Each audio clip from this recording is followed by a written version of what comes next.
Hello student, आपका हमारे YouTube channel पे स्वागत है। आज के इस वीडियो में हम सीटेट पेपर 2 के लिए मैथ्स के कुछ क्वेश्चन करेंगे। ये जो क्वेश्चन है 30 दिसंबर 2021 को ऑनलाइन एग्ज़ाम में पूछे गए थे। तो आइए स्टार्ट करते हैं अपने इस वीडियो को। तो पहला क्वेश्चन हमारे पास है, यहाँ पर मिक्स फ्रैक्शन में डिवाइड दे रखा है और यहाँ पर 4 ऑप्शन दे रखे हैं। ठीक है, तो हमें बताना है कि जो डिवाइड करके आंसर आएगा इन 4 ऑप्शन में से कौन सा करेक्ट होगा। ठीक है, तो पहले इसको सॉल्व कर लेते हैं। तो ये जो मिक्स फ्रैक्शन है उसको इम्प्रॉपर में करते हैं। तो 2/1/2 है, तो इसको अगर मैं लिखना चाहूँ तो कैसे लिख सकता हूँ, 2 को 2 से मल्टीप्लाई करेंगे। ठीक है, इनको मल्टीप्लाई करेंगे और जो ऊपर वाला नंबर है उसको ऐड कर देंगे। 2 दूनी 4 और 1 5, तो 5/2 हो जाएगा। ऐसे ही नेक्स्ट वाला जो फ्रैक्शन 1 3/5, इसको भी ऐसे ही करेंगे। 5 को 1 से मल्टीप्लाई, 5 और 3 8, 8/5। अब इन दोनों को हमें डिवाइड करना है। तो 5/2 डिवाइडेड बाय 8/5। तो पहला फ्रैक्शन सेम रहेगा, मल्टीप्लाई का साइन, और ये रेसिप्रोकल हो जाएगा, उल्टा हो जाएगा। 5 ऊपर 8 नीचे, तो इसको करेंगे तो कितना हो जाएगा, 25/16। ये 25/16 हो गया। अब देखिए यहाँ पर जो है ये 25/16 इनमें से किस ऑप्शन के इक्वल होगा। ठीक है, तो 25/16 को अगर मैं मिक्स फ्रैक्शन में लिखना चाहूँ, ठीक है, तो मिक्स फ्रैक्शन में अगर मैं लिखना चाहूँ तो ऐसे लिख सकता हूँ 19/16। ठीक है, 19/16 है। तो यहाँ पर हम ऐसे लिख सकते हैं, जो ऑप्शन हमारे पास है 9/16 लेस देन 1, ये ऑप्शन सही नहीं है। 15/16 लेस देन 1, ये भी सही नहीं है। 1/16 मोर देन 1, ठीक है, 1 से 1/16 अधिक है, तो ये भी हमारा ऑप्शन नहीं होगा। नेक्स्ट हमारा 9/16 मोर देन 1, तो 1 से 9/16 अधिक है, तो हमारा मिक्स में सेम आ रहा है, तो यही हमारा इसका करेक्ट आंसर हो जाएगा। अगला क्वेश्चन देखते हैं। अगला है, identify the situation representing N improper fraction. तो हमें इसमें से बताना है कौन सा जो है इम्प्रॉपर फ्रैक्शन में रिप्रेजेंट करेगा सिचुएशन। ठीक है, तो इम्प्रॉपर फ्रैक्शन आपको पहले पता होना चाहिए। तो इम्प्रॉपर फ्रैक्शन क्या होता है, जब हमारा न्यूमिनेटर ऊपर वाला नंबर नीचे वाले से बड़ा हो, जैसे कि 5/3 हो गया, 7/4 हो गया, ऊपर वाला नंबर बड़ा है नीचे वाले नंबर से, तो ये हमारा इम्प्रॉपर फ्रैक्शन है। तो इनमें से कौन सी कंडीशन बनेगी। तो पहला ऑप्शन है dividing 5 cake equally among 7, 5 cake को 7 लोगों में बांटना, तो 5/7 आएगा। ठीक है, तो ऊपर वाला तो छोटा है, तो ये हमारा इसका करेक्ट आंसर नहीं होगा। नेक्स्ट है सम, तो ऐसी सेकेंड ऑप्शन है सम ऑफ एनी 2 यूनिट फ्रैक्शन, तो ये भी नहीं होगा। थर्ड वाला देखिए, dividing 7 cake equally among 5 member, 7 cake को 5 लोगों में डिवाइड करना, तो ये हमारा इसका करेक्ट आंसर हो जाएगा। अगला क्वेश्चन है, हमें बताना है कि इनमें से किसको सॉल्व करके हमारे पास एक नेचुरल नंबर आएगा। ठीक है, तो अगर पहला वाला मैं देखूँ, इसको मैं सॉल्व करूँ तो ये हो जाएगा 3 × 15 -15/15, कैंसिल करा तो -1, -1 हमारा नेचुरल नंबर नहीं है। ठीक है, ऐसे अगला करूँगा तो 15/15, कैंसिल करा तो 1 हमारा एक नेचुरल नंबर है। ठीक है, तो यही इसका करेक्ट आंसर होगा। अगला देखते हैं। अगला है 5.035। ठीक है, ये नंबर दे रखा है, इसको हमें मिक्स फ्रैक्शन में लिखना है, क्या होगा। तो 5.035 है। ठीक है, अगर मैं इसको थोड़ा सेपरेट करूं तो 5 + 0.035 लिख सकते हैं। अब आपको करना क्या है, जो डेसिमल है वो आपको हटा देना है। तो डेसिमल हटाएंगे तो हमारा 35/1000 आएगा। क्यों, क्योंकि डेसिमल के बाद यहाँ पर 3 डिजिट दे रखे हैं राइट साइड में। ठीक है, तो इसको थोड़ा और सिंप्लीफाई कर लेते हैं। 5 से काटेंगे ये 7 और ये 200, तो 5 + 7/200, और इसको मिक्स फ्रैक्शन में अगर लिखना है तो लिख सकते हैं 5/7/200। तो इसका जो करेक्ट आंसर हो जाएगा वो हो जाएगा हमारा थर्ड वाला। नेक्स्ट हमारे पास है इन ट्राइंगल ABC। ABC एक ट्राइंगल है। ठीक है, तो यहाँ पर ड्रॉ कर लेते हैं। ABC एक ट्राइंगल है, इसमें बोला है कि AB जो है वो AC के इक्वल है। AC के इक्वल है। AB has be produce to a point D, AB को हम आगे बढ़ा देते हैं D तक। ठीक है, सच दैट CBD, CB और D, ये वाला जो एंगल है 150 डिग्री का है। ठीक है, देन BAC हमें बताना है BAC एंगल कितना होगा। तो इसको निकालते हैं।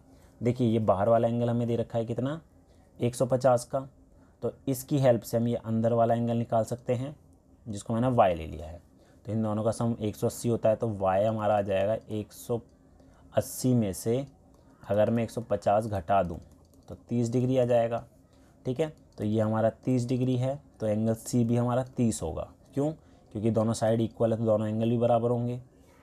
अब हमारे पास इस ट्राइंगल में 2 एंगल पता है, तीसरा निकालना है, तो 180 में से हम इन दोनों के सम को, जो बाकी दोनों एंगल है 30 और 30 60 घटा देंगे तो 120 डिग्री आ जाएगा इसका आंसर। ठीक है, आगे देखते हैं। अगला है, हमें इसमें बताना है कि इसमें से कौन सी कंडीशन इसमें लगेगी। If D is a point on a side B C of a triangle A B C, तो ए बी सी एक ट्राइंगल है, तो यहाँ पर ड्रॉ कर लेते हैं। ठीक है, ये ए बी और सी एक ट्राइंगल हो गया, और बोला है डी जो है वो बी सी पे कोई पॉइंट है। ठीक है, और ये क्या है, ए डी जो है परपेंडिकुलर है किस पे, ए डी जो है परपेंडिकुलर है बी सी पे। ए डी परपेंडिकुलर, तो ये 90 डिग्री एंगल बनेगा। ठीक है, और बी डी जो है डी सी के इक्वल है। तो बताने इनमें से कौन सी कंडीशन अप्लाई होगी। तो यहाँ पर देखिए 2 ट्राइंगल बन रहे हैं।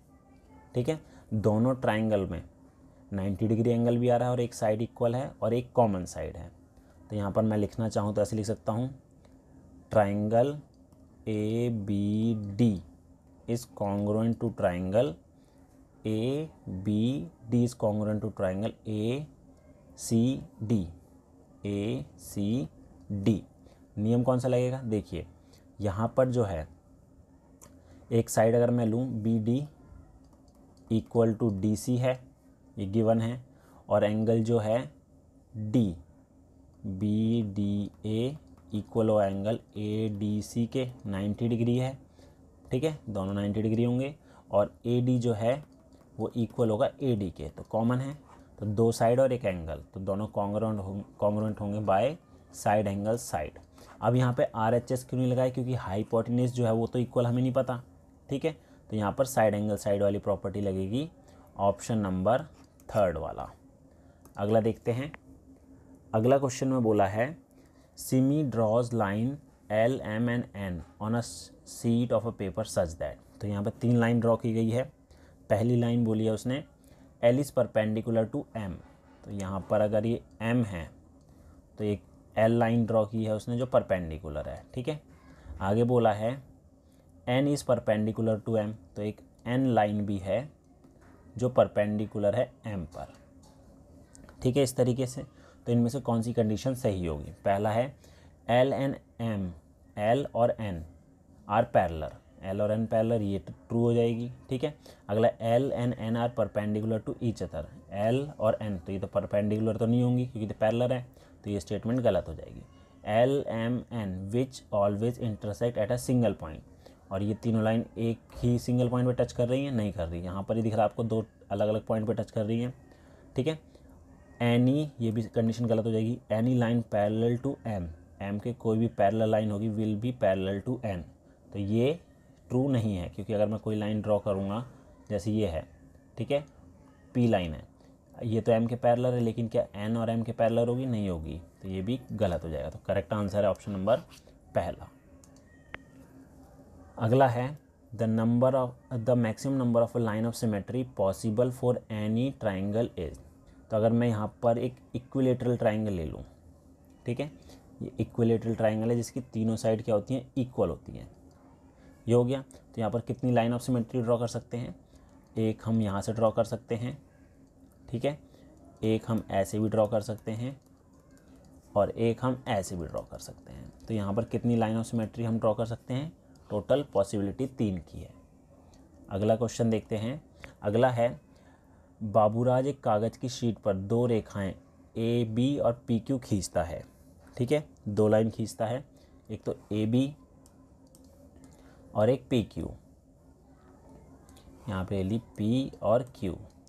यदि ये दोनों रेखाएं दोनों ओर कितना भी विस्तृत करने पर कभी भी परस्पर नहीं मिलती, अगर हम इन दोनों लाइन को आगे बढ़ाते जाएं तो कभी भी नहीं मिलेगी, मतलब दोनों पैरेलल होगी। ठीक है, इफ़ दे आर एक्सटेंड नहीं मिलती, तो ए बी और पी क्यू इनमें के 2 भाग हैं, तो दोनों क्या होंगी, अगर नहीं मिलेगी तो ये पैरेलल लाइन होगी हमेशा, ठीक है, ये आपको याद रखना है। अगला क्वेश्चन हमारे पास है, इसमें बोला गया है किसी आयताकार खेत की लंबाई और चौड़ाई में अनुपात जो है 10 और 3 का है, ठीक है। यहाँ पर एक आयताकार खेत है जिसकी लंबाई और चौड़ाई का अनुपात 10:3 का, तो लेंथ जो है अगर हमारा 10x है तो ब्रेथ जो होगा 3x होगा। खेत के चारों ओर 12 रुपये प्रति मीटर की दर से बाड़ लगाने की लागत जो है 6,250 रुपये। अगर हम इसकी बाउंड्री पर कोई भी बाड़ लगाते हैं, ठीक है, अगर हम इसके चारों ओर फेंसिंग करते हैं तो टोटल कॉस्ट कितनी आ रही, 6,240 रुपये, और 1 मीटर की कॉस्ट दे रखी है 12 रुपये। तो टोटल जो पेरीमीटर है, ठीक है, इसका जो परिमाप होगा वो क्या होगा, जिसको हम पेरीमीटर बोलते हैं, उसे निकालने के लिए हम क्या करेंगे, टोटल जो कॉस्ट है 6,240 उसको 1 मीटर की कॉस्ट से डिवाइड कर देंगे। तो इसको कैंसिल करेंगे, 12 पंजे 60, 12 दूनी 24, 0, तो इसका जो आया पेरीमीटर 520 मीटर आया, ठीक है, ये आ गया हमारे पास। अब हमें करना क्या है, अब हमें बोला है कि इसका एरिया कितना होगा। तो अगर मैं लेंथ इंटू ब्रेथ निकालना है हमें, ठीक है, तो उसकी लेंथ और ब्रेथ पता होनी चाहिए, लेकिन हमें पेरीमीटर पता है 2 into length 10x plus breadth 3x, 13 2 26, 26x बराबर 520 हो गया। तो x की वैल्यू कितनी होगी, 520/26। इसको काटेंगे तो हमारे पास 20 आ जाएगा, ठीक है, इसको काटने में 20 आया, तो लेंथ हो गई हमारे पास 20 और 100 को करेंगे 200 मीटर, और ब्रेथ कितनी हो जाएगी, 3 को 20 से करा तो 60 मीटर। तो एरिया हो जाएगा इसका 200 गुना 60, 6 दूनी 12 मीटर स्क्वायर। ऑप्शन नंबर चौथा इसका सही आंसर होगा। अगला क्वेश्चन हमारे पास है, इसमें बोला गया है let S and S dash be 2 cylinder having a same height. 2 cylinder है जिनकी जो हाइट है वो सेम है, ठीक है। एक सिलेंडर हमारे पास ये हो गया जिसको हमने एस बोल दिया है, ठीक है, और दूसरा सिलेंडर हमारे पास है एस डैश, ठीक है, ये एस डैश है जिसकी हाइट जो है दोनों की सेम है, ठीक है। अगर इसकी हाइट h है तो इसकी हाइट भी h होगी। If the diameter of the s is 2 time that of S dash, जो s का जो डायमीटर है एस डैश से 2 गुना ज़्यादा है, तो रेडियस भी 2 गुना होगा। तो इसका जो रेडियस है, ठीक है, इसका रेडियस अगर मैं r ले लूँ तो इसका रेडियस कितना हो जाएगा, 2r हो जाएगा। अब पूछा क्या है, then the curved surface area of S is, तो एस का जो कर्व्ड सरफेस एरिया हो वो क्या होगा। तो अगर मैं इसका निकालूँ एस डैश का, ठीक है, तो CSA जो होता है 2πr होगा, 2πr h होगा, ठीक है। ऐसी s का निकालूँ तो 2πr हमारा 2r है, h सेम है, तो 4πrh। तो देखिए यहाँ पर जो था 2πrh था और यहाँ पर कितना है 4πrh है, तो यहाँ पर कितना हो गया, ये हो जाएगा हमारा twice of S dash. S dash का क्या होगा, डबल हो जाएगा। अगला क्वेश्चन है, नेक्स्ट क्वेश्चन देखते हैं। नेक्स्ट है, शोबिन के पास 2 समकोण त्रिभुज है जिसमें से प्रत्येक का क्षेत्रफल जो 6 सेंटीमीटर होगा, ठीक है, क्योंकि इंग्लिश में हमारे पास सेंटीमीटर है तो ये भी सेंटीमीटर स्क्वायर होगा, ठीक है, और उसका जो कर्ण है वो 5 सेंटीमीटर है। तो 2 राइट एंगल ट्राइंगल है, ठीक है, इसका जो हाइपोटेनस है वो 5 सेंटीमीटर है और इसका जो एरिया है वो 6 सेंटीमीटर स्क्वायर है, और दूसरा जो है उसका भी सेम एरिया जो है वो 6 सेंटीमीटर स्क्वायर है और इसका जो हाइपोटेनस है वो 5 सेंटीमीटर है। अब दोनों को उसने इस तरीके से अरेंज करा है कि एक रेक्टेंगल की फिगर बन जाए और जो हाइपोटेनस है वो क्या है, कॉमन आ जाए। तो इस तरीके से है, तो ये तो 5 सेंटीमीटर हो गया, तो दोनों का एरिया मिलाएंगे तो एरिया जो आएगा टोटल वो 12 सेंटीमीटर स्क्वायर हो जाएगा, एक रेक्टेंगल बन रहा है, ठीक है। अब हम देखें तो ये हाइपोटेनस हमारे पास 5 है, तो जो पाइथागोरस ट्रिपलेट है उसके अकॉर्डिंग हम कह सकते हैं दो जो साइड होगी वो 3 सेंटीमीटर और 4 सेंटीमीटर वाली होगी, ठीक है। तो यहाँ पर जो है अगर मैं लेंथ ले लूँ 4 सेंटीमीटर, ब्रेथ ले लूँ 3 सेंटीमीटर, आप उल्टा भी कर सकते हैं, तो इसका जो पेरीमीटर है आप आसानी से निकाल सकते हैं, वो हो जाएगा 2 × 3 + 4 सेंटीमीटर, ये हो जाएगा 7 दूनी 14 सेंटीमीटर। तो ऑप्शन नंबर तीसरा जो है सही हो जाएगा। अगला देखते हैं, इसमें बोला है 2 पासों को फेंका जाता है तथा उन पर आई संख्याओं को जोड़ा जाता है। यदि यह ज्ञात है कि आई हुई ये दोनों संख्याएं भिन्न हैं, तो जो संख्याएं अलग आएगी तो इसकी प्रायिकता क्या है कि उनका योग जो है वो 12 होगा। तो यहाँ पर बोला है कि दोनों डाइस को फेंका जाता है, ठीक है। तो यहाँ पर देखें तो पॉसिबिलिटी जो बनेगी इस तरीके से 1 1 बन सकती है, 1 2 1 3 ऐसे करते हुए 1 6, और ऐसे ही अगर हम करें 6 1 6 2 और ऐसे करते हुए लास्ट जो बनेगी 6 6 बनेगी। तो टोटल पॉसिबिलिटी जो है, टोटल पॉसिबिलिटी 36 बनेगी, ठीक है। अब हमें बोला है कि ऐसे कितनी पॉसिबिलिटी है कि जो नंबर आए वो डिफरेंट हो और लेकिन उनका जो सम है वो 12 हो। तो ऐसा एक भी पॉसिबिलिटी नहीं है, क्योंकि एक ही ऐसा नंबर है जिसका सम 12 हो सकता है, वो है 6 और 6, लेकिन ये दोनों सेम हैं और यहाँ पर बोला है वो डिफरेंट होने चाहिए। तो 0/36 इसका आंसर होगा, मतलब कि 0, ऑप्शन नंबर पहला। नेक्स्ट देखते हैं, यहाँ पर बोला गया है निम्न आंकड़ों पर विचार कीजिए। तो यहाँ पर हमें कुछ नंबर दे रखे हैं। जांच करने पर पाया गया कि एक प्रेक्षण 48 गलत था तथा उसे 84 में बदल दिया गया, तब डैश का मान वही रहेगा। तो यहाँ पर जो नंबर दे रखे हैं, ठीक है, उनमें से बोला गया है कि जो 48 है वो गलत था, उसकी जगह पे क्या है 84 लिखना था, ये नंबर लिखना था। तो इनमें से किसकी वैल्यू जो है वो सेम रहेगी।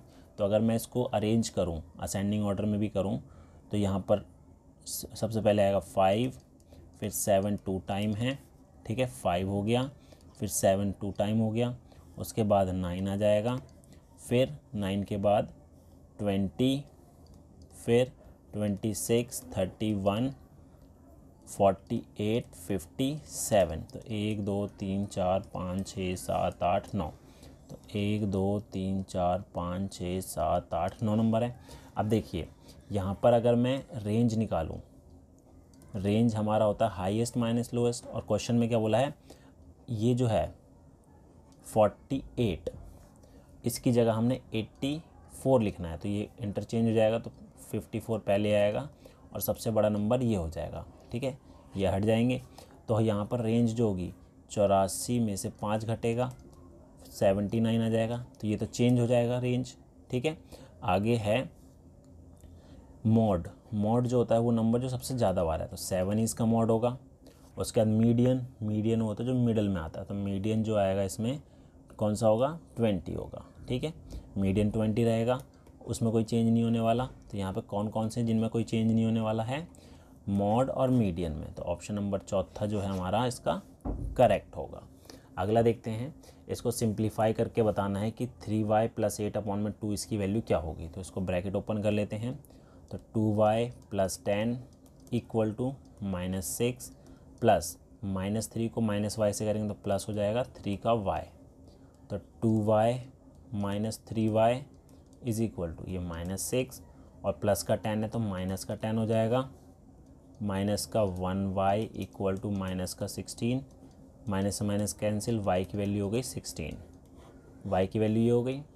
अब यहाँ पर y की वैल्यू पुट करेंगे 3 × 16 + 8/2, तो कितना हो जाएगा 3 × 6 = 18 और ये 48 + 8/2, तो 56/2 कैंसिल करेंगे तो 28 आ जाएगा आंसर, 28 इसका करेक्ट आंसर है। नेक्स्ट है क्वेश्चन, यहाँ पर x - y हमारे पास 5 है, x² + y² की वैल्यू 53 है, ठीक है। तो x² - y² इसकी वैल्यू हमें निकालनी है, ठीक है। तो इसकी वैल्यू हम कैसे निकालेंगे, देखिए x² - y² है, इसको लिखना चाहें तो ऐसे लिख सकते हैं x + y और x - y, इस तरीके से लिख सकते हैं, ठीक है। तो हम क्या करेंगे, सबसे पहले x + y की वैल्यू निकालेंगे, और वो कैसे निकलेगी, देखिए x - y हमें दे रखा है 5, अगर मैं स्क्वायरिंग बोथ साइड करूं तो हो जाएगा x² + y² - 2xy = 25, ठीक है। इसकी वैल्यू हमें दे रखी है 53, ठीक है। तो 53 - 2xy = 25, तो माइनस का 2xy = 25 - 53, तो ये कितना हो जाएगा हमारा माइनस का 28, कैंसिल करा तो xy की वैल्यू आ गई 14, xy हमारा 14 हो गया। अब अगर मैं निकालूं x + y का होल स्क्वायर, तो ये होता है x² y² + 2xy, ठीक है। हमें इसकी वैल्यू भी पता है 53 है, 2 × 14 तो ये जाएगा 53 + 28 81 हो जाएगा। तो x + y जो है स्क्वायर रूट आ जाएगा 9, क्योंकि यहाँ बोला है x और y पॉजिटिव है तो 9 होगा। ठीक है, तो यहाँ पर जो है x + y की वैल्यू 9 आ गई, तो दोनों को हम मल्टीप्लाई करेंगे 9 × 5 45 इसका आंसर हो जाएगा। अगला क्वेश्चन है if 2y - 3x + 2z multiply by 2y - 3x - z is equal to this. तो हमें बोला है कि a की वैल्यू बताओ क्या होगी। ठीक है, तो इसको पहले ब्रैकेट ओपन कर लेते हैं जो लेफ्ट हैंड साइड है। तो उसको कैसे करेंगे, 2y को हम मल्टीप्लाई करेंगे पहले 2y - 3x - 2z से, फिर -3x को भी सेम से मल्टीप्लाई करेंगे 2y - 3x - 2z से, और फिर +2z को भी मल्टीप्लाई करेंगे 2y - 3x - 2z से। ठीक है, तो ब्रैकेट ओपन करेंगे तो ये आ जाएगा 4y², 3x से करेंगे तो -6xy, और 2z से करेंगे तो आएगा 4yz। अब यहाँ पर ब्रैकेट ओपन करेंगे -6xy प्लस का 9x² प्लस का 6xz। ठीक है, यहाँ पर भी करेंगे तो प्लस का 4yz माइनस का 6xz माइनस का 4z² हो गया। ठीक है, ये हो गया हमारे पास। अब हमें करना क्या है, इसको थोड़ा सिंप्लीफाई कर लेते हैं। देखिए y² वाली टर्म तो हमारे पास एक ही है, इसके अलावा कुछ नहीं है, तो ये तो सेम रहेगा 4y²। अब 6xy यहाँ पर है xy की टर्म, और एक xy की टर्म हमारे पास ये रही, तो दोनों का सम हमारा हो जाएगा 12xy। yz की टर्म एक ये रही और yz की टर्म एक ये रही, तो ये दोनों तो कैंसिल हो जाएंगे। ठीक है, और अगला है 9x²। उससे पहले xz लिख लेते हैं। xz हमारा एक ये रहा प्लस का और एक ये रहा माइनस का, ये भी कैंसिल, तो प्लस का 9x² माइनस का 4z²। ये अगर राइट हैंड साइड वाली इक्वेशन से कंपेयर करें axy plus 9x² minus 4z², तो a की जो वैल्यू होगी वो क्या होगी, -12 होगी। ऑप्शन नंबर तीसरा। अगला है हमारे पास, कोई दुकानदार 100 बल्ब 10 रुपये प्रति बल्ब की दर से ख़रीदता है। ठीक है, वो 100 बल्ब ख़रीदता है 10 रुपये प्रति बल्ब, तो एक बल्ब की कीमत वो कितनी लगाता है, 10 रुपये, और 100 बल्ब ख़रीदता है। तो इसको अगर मैं लिखूं तो ऐसे लिख सकते हैं 100 × 10, उसे वो बल्ब पड़े 1000 रुपये के। ठीक है, उसने इतने में ख़रीदे। आगे है, उसने इन सभी बल्बों को बेचकर 25% लाभ अर्जित करने का निर्णय लिया। यह परिकल्पना करते हुए कि सभी बल्ब बिक जाएंगे, परंतु उसने देखा कि इनमें से 10 बल्ब ख़राब हैं। तो जो बल्ब है उसके पास, उसको टोटल तो पड़े 1000 रुपये के, लेकिन जो बल्ब थे 100 थे, उसमें से 10 बल्ब ख़राब हो गए, तो कितने हो गए, 90 बल्ब बचे आगे। ठीक है, जिन्हें बेचा नहीं जा सकता, तो उसने शेष बल्ब को 14 रुपये प्रति बल्ब की दर से बेच दिया गया। ठीक है, तो उसने जो बचे हैं 90 बल्ब उसको 14 के हिसाब से बेचा। ठीक है, तो इसको गुना करेंगे तो कितना आ जाएगा हमारा 126 ठीक है, 1260 रुपये का। तो उसने बल्ब जो बेचे 1260 रुपये के, लेकिन उसने क्या बोला था, उसे 25% लाभ चाहिए था। ठीक है, तो अगर उसने 1000 रुपये के बल्ब खरीदे तो 25% प्रॉफिट अगर निकालूँ, 100 का 1000 का 25%, ठीक है, तो ये हमारा कितना आ जाएगा 250 रुपये प्रॉफिट होना चाहिए था। अब 200 प्रॉफिट चाहिए था, तो ये हो जाए 1250 रुपये उसने सोचे थे, लेकिन उसे मिले कितने हैं 1260 रुपये, तो 10 रुपये ज़्यादा मिले हैं। ठीक है, तो उसे केवल 10 रुपये का लाभ प्राप्त हुआ, या प्रत्याशित धनराशि से 10 रुपये अधिक प्राप्त हुआ, तो उसने जितना सोचा था उससे ज़्यादा हुआ, तो ऑप्शन नंबर पहला इसका सही आंसर होगा। ठीक है, अगला क्वेश्चन हमारे पास है, इसको सिंप्लीफाई करके बताना है कि इसका आंसर क्या होगा। तो x से मल्टीप्लाई कर देते हैं इस पूरे को, ठीक है, और y से इसको मल्टीप्लाई करना है और z से इसको मल्टीप्लाई करना है। तो हमारे पास क्या आ जाएगा, तो x को z से करेंगे तो हमारे पास आएगा xz minus x² minus xy। अब y को करेंगे तो plus yz minus y² minus xy। z से करेंगे xz प्लस, और ये होगा minus yz minus Z square. अब देखिए यहाँ पर कुछ कैंसिल हो रहा तो कैंसिल कर देते हैं। तो यहाँ पर एक्स जेड, पहले एक्स स्क्वायर हमारे पास एक ही है तो ये लिख लेते हैं माइनस का एक्स स्क्वायर, ठीक है, ये हो गया। अब एक्स जेड एक ये रहा और एक्स जेड एक ये रहा, ठीक है, दो एक्स जेड हो गए हमारे पास और दोनों डिफरेंट साइन के हैं तो कैंसिल हो जाएंगे। ऐसे ही एक्स वाई एक माइनस का है और यहाँ एक्स वाई माइनस का है तो माइनस का 2xy हो गया, ठीक है, और वाई जेड एक ये प्लस है और एक माइनस है, ये भी कैंसिल, माइनस का वाई स्क्वायर माइनस का जेड स्क्वायर। तो कौन सा ऑप्शन सही हो जाएगा? ऑप्शन नंबर तीसरा। तो ये थे हमारे पेपर 2 के मैथ्स के क्वेश्चन जो कि ऑनलाइन एग्ज़ाम में पूछे गए थे। तो उम्मीद है आपको हमारा वीडियो पसंद आया होगा। Thank you.